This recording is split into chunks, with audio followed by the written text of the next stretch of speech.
ہمارے نبی پاک صلی اللہ علیہ وسلم نے ارشاد فرمایا کہ ایک شخص صبح سے لے کر ظہر تک مزدوری کرتا ہے، اسے ایک قرات مزدوری ملتی ہے۔ قرات ایک مقدار ہے۔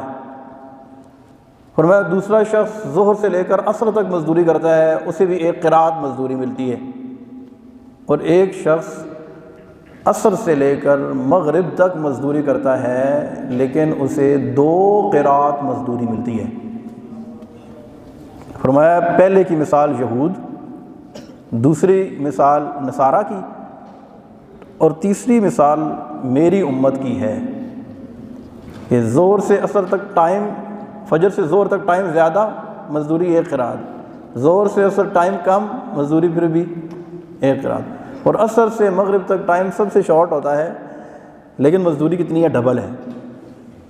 تو یہ ہمارے نبی پاک صاحب الاولاق صلی اللہ علیہ وسلم کا امتی ہونے کا شرف اللہ تبارک و تعالیٰ نے ہمیں عطا فرمایا ہے بن مانگے۔ عمل کم کریں تو ثواب،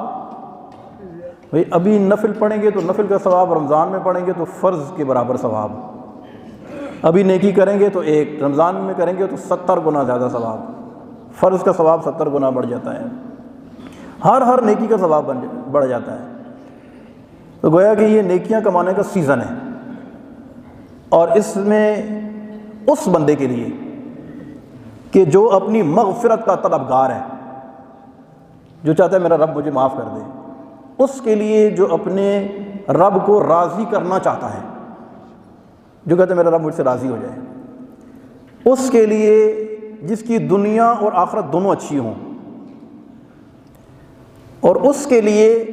کہ جو اس زندگی کے مقصد کو صحیح معنوں میں حاصل کرنے کا جذبہ رکھتا ہے، اس بندے کے لیے